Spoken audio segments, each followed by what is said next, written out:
Hello बच्चा लोग।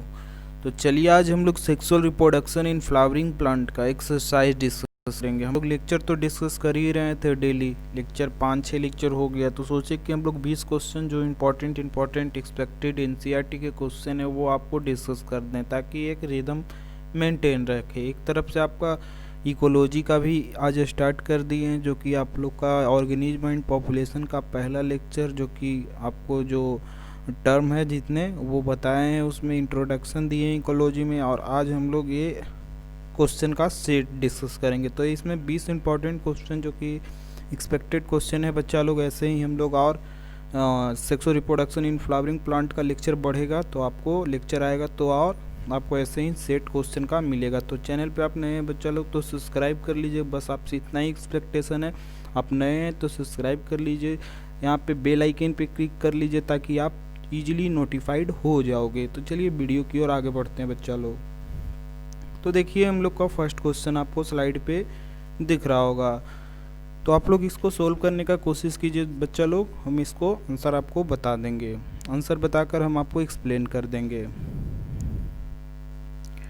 तो देखिए यहाँ पे मियोटिक डिवीजन कहाँ होता है, इसके बारे में आपको इसमें क्वेश्चन में पूछा जा रहा है। तो मियोटिक डिवीजन कहाँ, मियोटिक डिवीजन को हम बोलते हैं बच्चा लोग रिडक्शन डिवीजन। इस कहाँ होता है बच्चा लोग, जहाँ गैमेट फॉर्मेशन होता है। तो एक मियोटिक डिवीजन होने के बाद 4 गैमेट का फॉर्मेशन होता है बच्चा लोग, जैसे कि आप लोग को पता होगा। अब देखिए गैमीटोजेनेसिस, गैमीटोजेनेसिस प्रोसेस, ये फर्स्ट ही ऑप्शन आपका करेक्ट है। एम्ब्रियोजेनेसिस में माइटोसिस होता है बच्चा लोग, जो कि जाइगोट से इम्ब्रियो बनता है। ऑर्गेनोजेनेसिस में ऑर्गेन का फॉर्मेशन होता है, ये भी माइटोसिस होता है। पार्थिनोजेनेसिस, याद रखिएगा, पार्थिनोजेनेसिस में क्या होता है, जो इम्ब्रियो जो ओव्यूल्स होता है आपको वो डायरेक्ट, जैसे यहाँ पे होता है ये एनिमल में होता है, तो इसमें क्या होता है डायरेक्ट, इसमें विदाउट फर्टिलाइजेशन इसका इंडिविजुअल का फॉर्मेशन होता है। तो चलिए नेक्स्ट क्वेश्चन की ओर आगे बढ़ते हैं।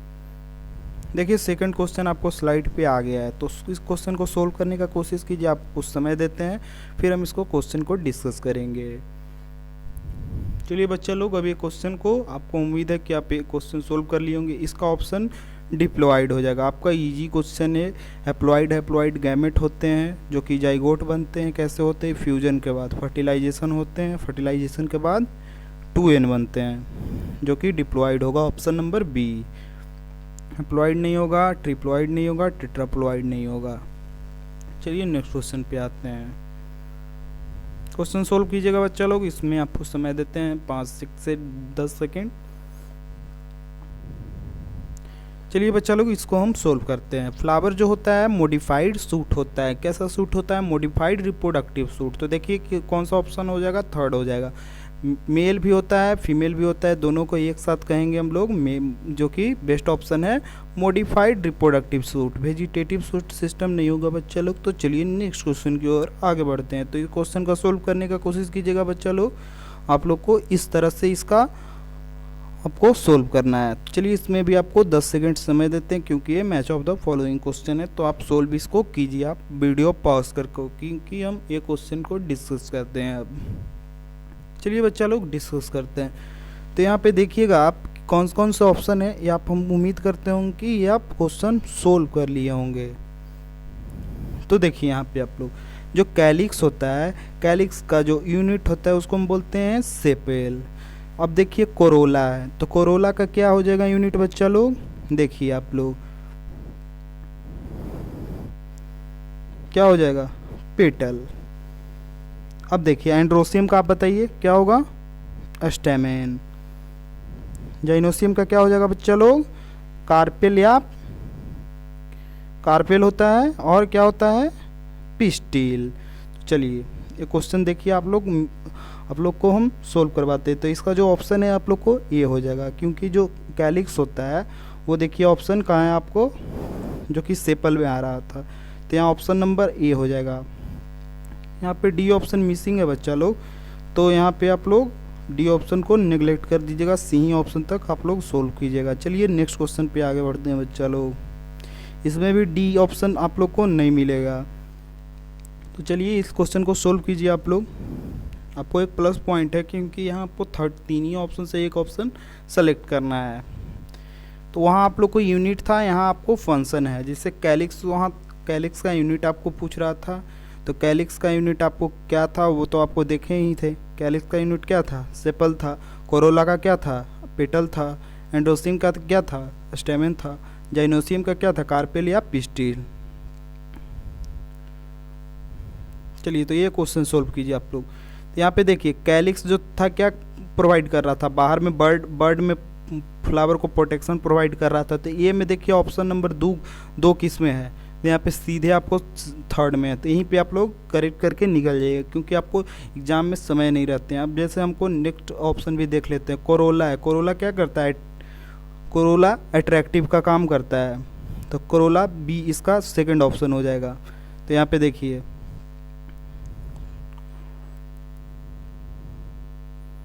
यहाँ पे थर्ड इसका हो जाएगा, क्योंकि जो कोरोला है वो अट्रैक्शन का काम करता है। तो यहाँ पे थर्ड है। स्टेमेन देखिए, स्टेमेन जो है मेल गैमेट प्रोड्यूस करता है। कार्पेल है जो कि फीमेल गैमेट प्रोड्यूस करता है, जो कि ऑप्शन नंबर ए है। तो इसका ऑप्शन थर्ड हो जाएगा बच्चा लोग। तो चलिए नेक्स्ट क्वेश्चन की ओर आगे बढ़ते हैं। अब इसको आप लोग को चूज करना है कि क्या है, तो इसमें आपको समय देते हैं बच्चा लोग, इसको आप लोग चूज कीजिए। उम्मीद करते हैं क्वेश्चन आप लोग सोल्व कर लिए होंगे बच्चा लोग। तो ये है जो कि आपको, ये क्या था, फिलामेंट है। तो ये है जो है आपका फिलामेंट। आप लोग देखिए इसका, तो यहाँ देख लीजिए ये है जो कि फिलामेंट है। बी देखिए अब क्या है, ये जो है आपको लाइन ऑफ डेहिसेंस जो कि है, ये जो है आपको लाइन ऑफ डेहिसेंस है, जो कि डेहिसेंस होने के बाद जो एंथर होता है, ब्रस्ट होता है, तो पॉलन ग्रेन सीक्रेट होता है। तो बी है जो कि लाइन ऑफ डेहिसेंस है। देखिएगा बी में कहाँ कहाँ है लाइन ऑफ डेहिसेंस नहीं है, तो यहाँ ऑप्शन नंबर डी हो जाएगा आपका। कुछ ऑप्शन आप में यहाँ पे कट रहा है बच्चा लोग, देखिएगा आप लोग यहाँ पे। अब देखिए ये क्वेश्चन की ओर आगे बढ़ते हैं। तो ये देखिए, ये जो है माइक्रोस्पोरेंजिया का जो लेयर है, जो कि बाहर वाले लेयर को हम लोग पता है आप लोग को एपिडर्मिस बोलते हैं। जो बी लेयर है उसको क्या बोलेंगे, इंडोथीसियम बोलते हैं। सी वाले लेयर को क्या बोलेंगे हम लोग, मिडिल लेयर बोलेंगे, जो कि आपको 1 to 3 लेयर से बना हुआ रहता है। डी जो रहता है क्या है आपका, देखिएगा डी जो स्ट्रक्चर है वो देखिएगा वो है माइक्रोस्पोर मदर सेल, और फिर उसके बाद है टपेटम। तो देखिए ऑप्शन इसका क्या क्या है आपको।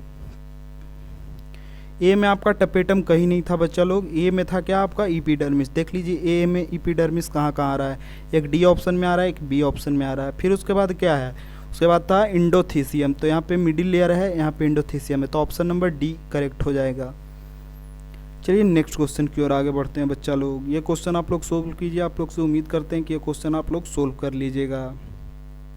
अब देखिएगा inner most layer of microsporangia, जो सबसे अंदर वाले लेयर है, तो उसको क्या बोलेंगे हम, टपेटम बोलते हैं सबसे अंदर वाले लेयर को, जो कि क्या प्रोवाइड करता है, न्यूट्रिशन प्रोवाइड करता है, साथ साथ इंजाइम सीक्रेट करता है, जो कि कैलेज इंजाइम होता है, जो कि कैलेज लेयर तोड़ने में मदद करता है। जैसे नेक्स्ट क्वेश्चन पे अब हम लोग आते हैं, तो इसका ऑप्शन ए हो जाएगा। चलिए 9th क्वेश्चन पे आते हैं। अब ये देखिए, ये है जो कि है आपको ये स्ट्रक्चर दिख रहा है, इसको हम कनेक्टिव बोलते हैं। क्योंकि कनेक्टिव क्या प्रोवाइड करता है बच्चा लोग, आपको पता होगा कि ये फिलामेंट से कनेक्ट करने में मदद करता है, तो ये कनेक्टिव टिश्यू होता है। अब देखिए ये ऑप्शन आप लोग सेलेक्ट कीजिए,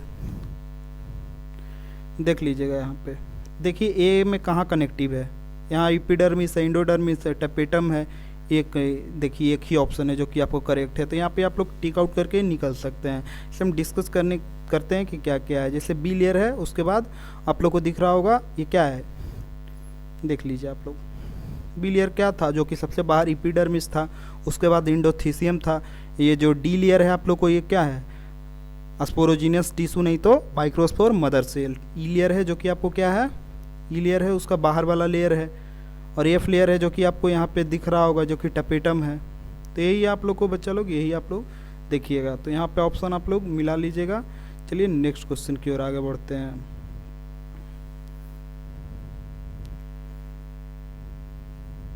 देखिए which of the following perform microsporogenesis. Microsporogenesis कौन कौन प्रोवाइड करता है बच्चा लोग, पहला तो करता है एमएमसी जो कि माइक्रोस्पोर मदर सेल, और साथ साथ क्या कौन प्रोवाइड करता है, पॉलिन मदर सेल जो कि पीएमसी बोलते हैं उसको, दोनों करता है। तो इसमें ऑप्शन नंबर सी हो जाएगा। चलिए उम्मीद करते हैं आप लोग क्वेश्चन सोल्व कर लीजिएगा पॉज करके बच्चा लोग। नेक्स्ट क्वेश्चन की ओर डिस्कस करते हैं। चलिए ये क्वेश्चन बनाते हैं आप लोग के बीच में। देखिए इसमें माइक्रोस्पोर है जो अरेंज होता है क्लस्टर में इन 4 सेल्स, उसको बोलते हैं megaspore tetrad. The above statement is true, false, sometimes A and sometimes D, neither A nor B. देख लीजिएगा आप लोग। देखिए बच्चा लोग, जो फॉर्म होता है जो टेट्राड फॉर्म होता है क्लस्टर में, वो होता है माइक्रोस्पोर टेट्राड। यहाँ देखिए मेगास्पोर टेट्राड है, तो यह स्टेटमेंट बिल्कुल फॉल्स है, तो बी ऑप्शन यहाँ पे करेक्ट हो जाएगा। इस क्वेश्चन को सोल्व करने का कोशिश कीजिए बच्चा लोग। इग्जाइन जो होता है पॉलन का, वो किससे बना हुआ रहता है? जो इंटाइन रहता है बना हुआ, वो आपको बता देते हैं। वो बना हुआ रहता है सेलोज प्लस पेक्टिन से, जिसको हम बोलते हैं पेक्टोसेलोज। चलिए इस क्वेश्चन को डिस्कस करते हैं। जो इग्जाइन बना हुआ रहता है वो स्पोरोपोलिनिन से बना हुआ रहता है, जो कि स्पोरोपोलिनिन वन ऑफ द जो इसका जो लेयर बना हुआ रहता है स्पोरोपोलिनिन का, जो ऑर्गेनिक का मोस्ट रेजिस्टेंट ऑर्गेनिक का ये बना हुआ रहता है। इसी कारण से इसका अभी तक भी फॉसिल्स मिलता है, क्योंकि ये डिग्रेड ही नहीं होता है। तो इसको आप कितना भी अच्छा अल्कली से डिग्रेड कीजिए, एसिड से डिग्रेड कीजिए, कितना भी इसको पीएच ले आकर डिग्रेड कीजिए, डिग्रेड नहीं होता है इसका, due to presence of sporopollenin. चलिए नेक्स्ट क्वेश्चन की ओर आगे बढ़ते हैं। अब देखिए, sporopollenin is absent at the germ pore. ये बात सही है बच्चा लोग, इसका ऑप्शन नंबर ये करेक्ट हो जाएगा। जहाँ पे जर्म स्पोर उभार रहता है पॉलन ग्रेन में, से पॉलन ग्रेन है तो देखिएगा वहाँ पे उभार रहता है, ऐसे रहता है स्ट्रक्चर। यहाँ पे क्लियर आपको नहीं कर पा रहे हैं, देखिए ऐसा स्ट्रक्चर होता है। देख लीजिएगा, जो पॉलन ग्रेन होता है वहाँ पे कुछ कुछ जर्म स्पोर होते हैं। जैसे ये है पॉलन ग्रेन, यहाँ पे देखिएगा ये जर्म स्पोर है, तो ये जर्म स्पोर है। जो पॉलन ग्रेन है इसका जो जर्म स्पोर है, यहाँ पे स्पोरोपोलिनिन नहीं रहता है, तो ये स्टेटमेंट सही है, ये हो जाएगा ट्रू। चलिए नेक्स्ट क्वेश्चन की ओर आगे बढ़ते हैं। अब देखिएगा, pollen are considered as well preserved fossil due to, किसके कारण होता है? स्पोरोपोलिनिन। स्पोरोपोलिनिन कहाँ प्रेजेंट होता है? इग्जाइन लेयर में, तो ये ऑप्शन हो जाएगा आप लोग। इंटाइन नहीं होगा कभी नहीं, क्योंकि वहाँ पे सेलुलोज प्लस पेक्टिन रहता है, मेग्जाइन और प्रोटीन नहीं होगा। तो ये फॉसिल इस कारण से रहता है बच्चा लोग कि मोस्ट जो रेजिस्टेंट ऑर्गेनिक सब्सटेंस उसमें प्रेजेंट होता है, जिसके कारण वो सड़ता तक नहीं है, डिग्रेड नहीं होता है। अब देखिए ये ऑप्शन है जो कि माइक्रोस्पोर टेट्राड है, ये है जो कि इमेच्योर पॉलन ग्रेन है, जिसमें ये बी है जो वैक्यूल दिख रहा है आप लोग को 2 गो, ये है जो कि सेल है न्यूक्लियस है, ये देख रहे हो कि वैक्यूल है। उसके बाद ये देखिएगा ये जेनरेटिव, ये वेजिटेटिव सेल है बड़ा सेल, और ये है जनरेटिव सेल। तो देखिए इसका ऑप्शन देखिएगा बच्चा लोग, पहला क्या था आप लोग को? पहला ये था आप लोग को माइक्रोस्पोर टेट्राड। अब देखिए माइक्रोस्पोर टेट्राड इसमें सर्च करते हैं कहाँ पे है माइक्रोस्पोर टेट्राड। देखिए पॉलन टेट्राड भी बोलते हैं, पॉलन टेट्राड भी बोलते हैं। तो बी और सी में जो कि है पॉलन टेट्राड, और डी यहाँ पे इनकरेक्ट कर लेंगे। दूसरा में हम लोग क्या बोले थे आप लोग को बच्चा लोग? वो वैक्यूल था, जो कि वैक्यूल आपको दिख रहा होगा यहाँ पे, दिखाते हैं आप लोग को। देखिए ये जो है इमेच्योर पॉलन ग्रेन है, तो यहाँ पे जो होता है, यहाँ पे ये जनरेटिव वेजिटेटिव सेल कंसीडर्ड मत कर लीजिएगा, ये जो है वैक्यूल है। तो यहाँ पे बी ऑप्शन में देखिए वैक्यूल, देखिए कहाँ पे है, तो देखिए यहाँ पे ये बी में पॉलन है, यहाँ देखिए वैक्यूल है, तो यहाँ ऑप्शन सी करेक्ट हो जाएगा। सी में न्यूक्लियस है आप लोग को, डी में जो है एसिमेट्रिक स्पिंडल का फॉर्मेशन हो रहा है, जो कि ये है आपको, जो कि न्यूक्लियस है उसका, ये है जो कि एसिमेट्रिक स्पिंडल है। चलिए नेक्स्ट क्वेश्चन की ओर आगे बढ़ते हैं। बिना समय गवाए हुए बच्चा लोग, आप लोग बने हुए रहिए और क्वेश्चन को सोल्व कीजिए खुद से पॉज करके वीडियोस को। चलिए अब देखिए, Each cell is bigger and have a abundant food reserve material during microsporogenesis। किसमें सबसे ज़्यादा माइक्रोस्पोरोजेनेसिस होने के बाद सबसे ज़्यादा फूड उसमें रिजर्व होता है और उसमें प्रेजेंट होता है? तो वो कौन सा हो जाएगा बच्चा लोग? वेजिटेटिव सेल या ट्यूब न्यूक्लियस इसको बोलते हैं। इसमें सबसे ज़्यादा न्यूट्रिएंट होता है। चलिए नेक्स्ट क्वेश्चन की ओर आगे बढ़ते हैं। 60% जो जिम्नोस्पर्म होते हैं बच्चा लोग, उसमें 2 सेल होते हैं। एक होते हैं बड़ा सेल जिसको हम बोलते हैं वेजिटेटिव न्यूक्लियस, और एक होता है वेजिटेटिव न्यूक्लियस जो कि बहुत बड़ा होता है, और एक होता है छोटा जो कि होता है जेनरेटिव न्यूक्लियस। तो ये जो 60% जो एंजियोस्पर्म होते हैं उसमें 2 सेल्ड स्टेज में पॉलन सेड होते हैं। तो यही ऑप्शन आपको पूछ रहा था। चलिए 18th क्वेश्चन की ओर आगे आते हैं। अब देखिए वाइबिलिटी, जो पॉलन ग्रेन का वाइबिलिटी है, जो यहाँ से पॉलन ग्रेन फटा और निकला, फटने के बाद निकलता है पॉलन ग्रेन, तो उसके बाद से जब पॉलन ग्रेन का जब तक वो सर्वाइव करता है उसी को बोलते हैं वाइबिलिटी। तो ये दोनों के बीच में जो गैप होता है तो इसको हम बोलते हैं वाइबिलिटी पीरियड। तो वो किसके बीच में, अगर टेम्परेचर ज़्यादा रहता है तो पॉलन ग्रेन जल्दी डिस्ट्रॉय हो जाता है, अगर ह्यूमिडिटी ज़्यादा रहेगा तो भी डिस्ट्रॉय हो जाएगा। तो ह्यूमिडिटी भी मेंटेन रहना चाहिए, टेम्परेचर भी आपका मेंटेन रहना चाहिए। एक ऑप्टिमम टेम्परेचर इसमें खोजता है जिसमें वो बाइबल होता है। जैसे पॉलन बैंक में आप जाइएगा तो वहाँ पे पॉलन स्टोर होता है एक ऑप्टिमम टेम्परेचर और ह्यूमिडिटी और पीएच पे। तो यहाँ पे ऑप्शन सी हो जाएगा करेक्ट। अब देखिए ये राइस बीट है जो कि पोएसी फैमिली से बिलोंग करते हैं बच्चों लोग, और इसका जो वाइबिलिटी पीरियड होता है वो 30 मिनट होता है, जो कि एनसीईआरटी का लाइन है। चलिए 20 क्वेश्चन की ओर आगे बढ़ते हैं। क्वेश्चन खुद सोल्व कीजिए बच्चा लोग, फिर लास्ट में हम लोग डिस्कस कर लेंगे।